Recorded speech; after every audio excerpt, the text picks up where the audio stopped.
যদি কোনো ধরনের ত্রুটি হয়, আকীদার ত্রুটি হয়, আমি কিন্তু আজকে থেকে এই গত পরশুদিন থেকে একটা কাজ করতেছি যে আলেমদের মধ্যে যদি কোনো ত্রুটি হয় আমরা এটা গোলটি বিলিবসে সমাধান করব। কেন? এটা আমি সিদ্ধান্ত নিয়েছি, কারণ আমরা আলেম একজন আরেকজনকে ভুল ধরি, তখন ফেসবুকের ভিতরে আমার পক্ষে একদল বাইরো, ওনার পক্ষে আরেক দল বাইরো, বাইরিয়া শেষ পর্যন্ত এমন একটা ফেসবুকে কাদা চোরাচুরি হয়, শেষ পর্যন্ত আমার কেল্লা নিয়ে নায়কের মাথাত লাগাই দেয়, আরেকজন নিয়ে আরেকজনের কেল্লা নিয়ে আরেকজনে লাগাই দেয় যে একটা নাচানাচি ঠেলাঠেলি ইউটিউবাররা ইনকামের দান্দা করে, লাস্টে আমরা বান্দা ফুরি, দিন শেষে ইসলামের ক্ষতি হয়। কথা কোন ঠিক না বেটি? এই জন্য আজকে দেখলাম আমার পেজটারে হুবহুব কপি করছে, কইরা এটার মধ্যে লেখছে আমি নাকি বলে মাপ চাইছি, আমি নাকি বলে ক্ষমা চাইছি, আমি নাকি ভুল বুঝতে পারছি। হুন্ডে, আমি কি নবী বিদ্বেষের কাছে ক্ষমা চামো? এখন কত ধরনের পলিসি যে করতেছে। আর এই শায়েক পূজারীর দালালরা এত অন্ধ হইছে, পায়খানা কারে কয় আর পায়েস কারে কয় এই পার্থক্য বুঝলা গেছে। যারা পায়খানার পায়েসের পার্থক্য বুঝে না, এরা কখনো হক বাতিলের পার্থক্য বুঝতে পারে না। যারা হালাল হারামের পার্থক্য বুঝে না, এরা কখনো নবী চিনতে পারে না। কথা কোন ঠিক কিনা? আমার নবী আরেকটা জেলের থেকে বাইরেছে, ভাবছি যে বাইরে হইলে মনে সুযোগ হইব, এটার নাম হইলো আমির হামজা। হ্যাঁ, ওয়াজের মধ্যে ওইটা কি বলতেছে, তাহিরি আহমদুল্লাহর বিরুদ্ধে কথা বলে। আহমদুল্লাহর কাছে এমন দলিল আছে, 14 গোষ্ঠীর কাছে এই দলিল নাই। আচ্ছা, এইটা কি কোনো, এই কথাটা কি কোনো দলিল হইলো যে 14 গোষ্ঠীর কাছে এই দলিল নাই? এত দলিল আছে, একটা দলিল দিয়া যদি কইতো মনটা বুঝ দিলাম যে কেবল 1 নম্বর শুরু হইছে, দলিল আছে কইয়া ঘুমাই রইছে। তার মানে কি এই দালালে কি বুঝাইতে চাইছে? এই দালালে কি বুঝাইতে চাইছে যে আহমদুল্লাহ সাহেব যে বলছে 40 বছর পর্যন্ত নবী ছিল না, এই দালাল কিন্তু এটাই বুঝাইতে চাইছে। কথা কোন ঠিক না বেটি? মানে এই 40 বছরে রাসূল আকরাম সাল্লাল্লাহু আলাইহি ওয়াসাল্লাম নবুয়ত পেয়েছিলেন নাকি তার আগেই পেয়েছিলেন? শাইখ আহমদুল্লাহ সাহেবের মূল ভিডিওটা কি ছিল আপনারা দেখবেন। নবুয়তের পূর্বে রাসূল আকরাম সাল্লাল্লাহু আলাইহি ওয়াসাল্লাম কোন ধর্ম পালন করতেন? গুরুত্বপূর্ণ প্রশ্ন। নবুয়তের পূর্বে আমাদের প্রিয় নবী সাল্লাল্লাহু আলাইহি ওয়াসাল্লামের ধর্ম কি ছিল? যদি বলেন যে কোন ধর্ম অনুসরণ করতেন না, তাহলে নাউজুবিল্লাহ, উনি কি ধর্মহীন ছিলেন নাকি? উনি নবী হয়েছেন কত বয়সে? 40 বছর বয়সে। তাহলে 40 বছর বয়স মানে তো জীবনের মূল টাইমটা প্রায়। তো 40 বছর পর্যন্ত উনি নিজে তো নবী ছিলেন না, উনি নবী হয়েছেন তারপরে। তাহলে 40 বছর পর্যন্ত নবী হওয়ার আগে তার ধর্ম কি ছিল? সেই প্রশ্নটা শাইখ পড়েছে মাত্র, কাট করে নিয়ে যে ওই জায়গাটা ওখানে বসানো হয়েছে, আর এটা নিয়ে আমাদের ভাইয়েরা গোটা দেশ উত্তাল করে ফেললো। ফুল ভিডিওটা আগে দেখেন, তারপর আপনারা সিদ্ধান্ত নিন। কিন্তু যারা বিরোধিতা করছে, 48 ঘন্টার আলটিমেটাম দিয়েছে একজন আলেমকে, একজন আলেম আহমদুল্লাহকে। আরে আহমদুল্লাহর গনার টাইম আমরা আছে। এই জন্য যে আন্দারপুরের মানুষ, আন্দারগড়ের বাসিন্দা, ও আল্লাহ, কথা ও আমি সিলেটের বেটা, অ্যাক্সিডেন্টে মারা গেছে হাসান ভাই। আল্লাহর দনেরা সুলকি দিয়া গেলেন আল্লাহ গায়েব হইয়া, রাসূলের ধন খাজা পাইয়া শুইয়া আছে আজ মেরে, কেউ ফিরে না খালি হাতে, খাজা তোমার কখনো জায়েজ। এরপর প্রশ্ন হলো, আমাদের গ্রাম ও আশপাশের গ্রামের কিছু লোক আহলে কোরআন বলে নিজেদেরকে দাবি করে, দিন দিন তাদের লোক সংখ্যা বাড়ছে, কিছু লোক শয়তানের দলে অর্থাৎ আহলে কোরআনদের দলে ভিড়ছে।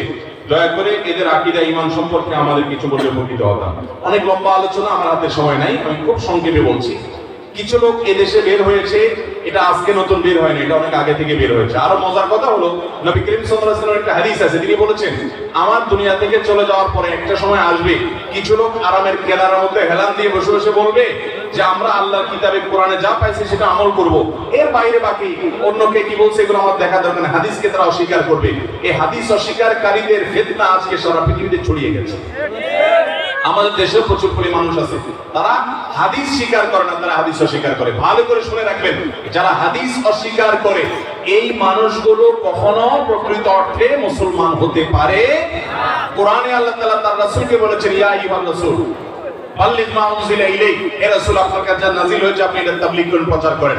আল্লাহ বলেছেন মা আতাকুমুর রাসূলু ফাখুযু ওয়া মা নাহাকুম আনহু ফান্তাহু, আল্লাহ তোমাদেরকে যা রাসূল তোমাদেরকে যা করতে বলেছেন দিয়েছেন সেটা গ্রহণ করো, রাসূল যা নিষেধ করেছেন সেটা পরিহার করো। রাসূল আনুগত্য করতে এখানে আল্লাহ তাআলা বলেছেন। আল্লাহ আরো বলেছেন আতিউল্লাহ ওয়া আতিউর রাসূল, আল্লাহর আনুগত্য করো এবং রাসূলের আনুগত্য করো। আল্লাহ শুধু তার আনুগত্য করার কথা বলে ফুল স্টপ করতে পারতেন, আল্লাহ রাসূলের আনুগত্য আলাদা করতে বলেছেন। কোরআনে কোথাও শুধুমাত্র আল্লাহর আনুগত্যের কথা বলা হয়নি, যত জায়গায় আল্লাহর আনুগত্যের কথা বলা হয়েছে সব জায়গায় পাশাপাশি রাসূলের কথাও মানতে বলা হয়েছে।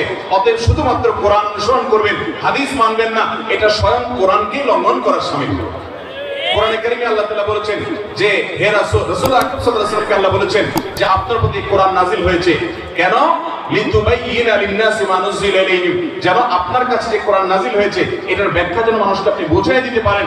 আল্লাহ রাসূল করে কোরআন নাযিল হয়েছে সেটা আপনি নেবেন, অথচ আল্লাহই কোরআনে বলতেছেন যে আপনি তাদেরকে এটা ব্যাখ্যা করে দেন, তার ব্যাখ্যাটা হাদিসটা আপনি নেবেন না। এটা স্বয়ং কোরআনকে অস্বীকার করা ছাড়া কিছু হতে আল্লাহ তাআলা এই বিভ্রান্তি থেকে আমাদেরকে বেঁচে থাকার তৌফিক দান করুন। আর দুইটা প্রশ্ন উত্তর দিয়ে আমরা এরপর প্রতিযোগিতা। পীর সাহেব কবর থেকে দোয়া করবে, পীর সাহেবের মাদ্রাসায় দান করলে, যে পীর সাহেব কবর থেকে দোয়া করে আপনার উপকার করতে পারে ওই পীর সাহেবের মাদ্রাসার আর্থিক অভাব দূর করার জন্য পীর সাহেব দোয়া করতে পারে না?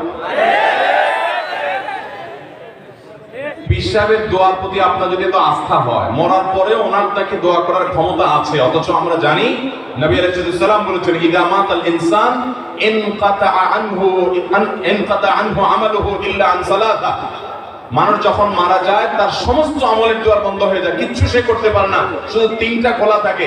যদি দুনিয়াতে সাদকা জারিয়া করে যায় এর সওয়াব তার আমলনামা যায়, নেক সন্তান রেখে যায় সে দোয়া করলে এটা তার উপকারে আসে, আর যদি কোনো উপকারী ইলম মানুষকে শিক্ষা দিয়ে যায় রেখে যায় তাহলে এটার সওয়াব সে পেতে থাকে। এছাড়া আর কোনো কিছু করার, কোনো আমল করার সুযোগ থাকে না। তাহলে এই হাদিস থেকে বোঝা যাচ্ছে মরার পরে কোনো মানুষ, সে পীর সাহেব হোক আর যেই সাহেবই হোক, তার কবর থেকে আমাদের জন্য দোয়া করার কোনো ক্ষমতা, এই ক্ষমতা নাই দেখে ইসলাম আমাদেরকে কবর জিয়ারত করতে বলেছে।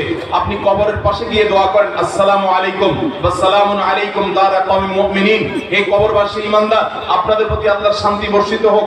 আপনি কবরে যে জিয়ারত করে তার জন্য দোয়া করেন। সে যদি নিজে দোয়া করতে পারত তাহলে সবাই মুসল্লিরা বা সাধারণ মানুষেরা কবরবাসীকে দোয়া করার জন্য কবর জিয়ারত করতে গিয়ে তাদের জন্য শান্তির দোয়া করার দরকার হতো না। এখান থেকে বোঝা যায় এবং হাদিস থেকে বোঝা যায় মারা যাওয়ার পরে তার আর দোয়া করার ক্ষমতা থাকে। যদি আপনার পীর সাহেবের দোয়া করার এত পাওয়ারই থাকে তাহলে সেক্ষেত্রে তার মাদ্রাসার অভাব অনটন দূর করার জন্য এই জাল হাদিস বানায়া মিথ্যা কথা বলে আপনার থেকে দান নেওয়ার দরকার কি? তার মাদ্রাসার অভাব দূর করার জন্য আপনার জন্য দোয়া করবে, তারপর আপনি মাদ্রাসায় দান করবেন। এসব না করে ডাইরেক্ট আল্লাহর কাছে দোয়া করলেই তো হয় আল্লাহ আমার মাদ্রাসার অভাব দূর করে দেন, তাহলে তার আপনার দান করাও লাগে না। তাহলে বোঝা গেল এটা ভণ্ডামি, এটা মিথ্যা কথা, এটা প্রতারণা। আমাদের দেশে অনেক মানুষ এই ধরনের প্রতারণার মধ্যে পড়ে আছে। তারা মনে করে পীর সাহেব তাদেরকে পার করে দিবে, তারা শুধুমাত্র পীর সাহেবকে দান সাদকা করবে, হাদিয়া তোফা দিবে আর পীর সাহেব তাকে পার করে দিবে।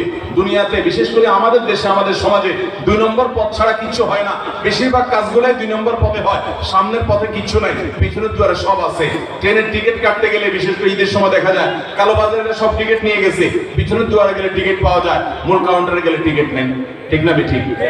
তো সবকিছু পিছনের দুয়ারে গেলে হয়, দালাল ধরলে হয়, মামু খালু ধরলে হয়, ডাইরেক্ট গেলে হয় না। এই জন্য মানুষ মনে করে আল্লাহর কাছেও বোধহয় ডাইরেক্ট আমল করে যাওয়া যাবে না, পীর সাহেবদেরকে হাদিয়া তোফা দিলে তারা বোধহয় দালালি করে আল্লাহর কাছে পার করে দিবে। এটা কখনো সঠিক হতে পারে? আল্লাহর সাথে বান্দার সরাসরি কানেকশন হবে। বিধায় কোন পীর সাহেব যদি বলে আপনাকে পার করে দিবে, তরায় দিবে, তাহলে সেক্ষেত্রে সেটা মিথ্যা কথা। কিয়ামতের ময়দানে ওই পীর সাহেব নিজের জান নিয়ে দৌড়ের উপরে থাকবে। ঠিক না ঠিক? কিয়ামতের ময়দানে আল্লাহ তাআলা সুপারিশের যাদের অনুমতি দিবেন তারা সুপারিশ করবেন এবং আল্লাহর হাবিব সাল্লাল্লাহু আলাইহি ওয়াসাল্লাম সুপারিশ করবেন। অন্যান্য নবী রাসূলরা পর্যন্ত তাদের কাছে মানুষ যে বলবে আপনার কাছে সুপারিশের জন্য, তারা মুহাম্মদ সাল্লাল্লাহু আলাইহি ওয়াসাল্লামকে দেখাই দিবেন, উনি একমাত্র আল্লাহর অনুমতি সাপেক্ষে সুপারিশ করবেন। শাফাআতে উজমা, শাফাআতে কুবরা, এটা একমাত্র আল্লাহ তাআলা তাকে করার সুযোগ দান করবেন। সেখানে আপনার পীর সাহেব আপনাকে কিভাবে তরাই দিবে? আল্লাহ তাআলা এই সমস্ত শিরকপূর্ণ বিশ্বাস থেকে আমাদের ঈমানকে বেঁচে থাকার তৌফিক দান করুন।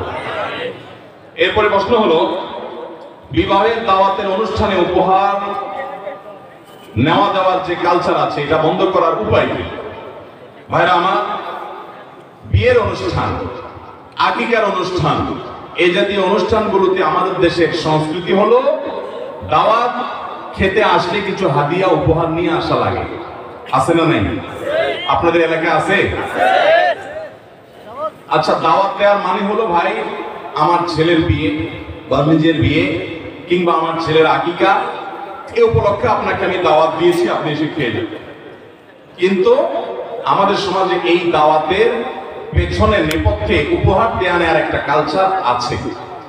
এই জন্য অন্য কোনো দাওয়াত পাইলে মানুষ, বিশেষ করে মধ্যবিত্ত, নিম্ন মধ্যবিত্ত বা গরিব মানুষ হলে খুশি হয়, কিন্তু বিয়ের দাওয়াত, অলিমার দাওয়াত, আকিকার দাওয়াত এগুলো পেলে মানুষের মনটা খারাপ হয়।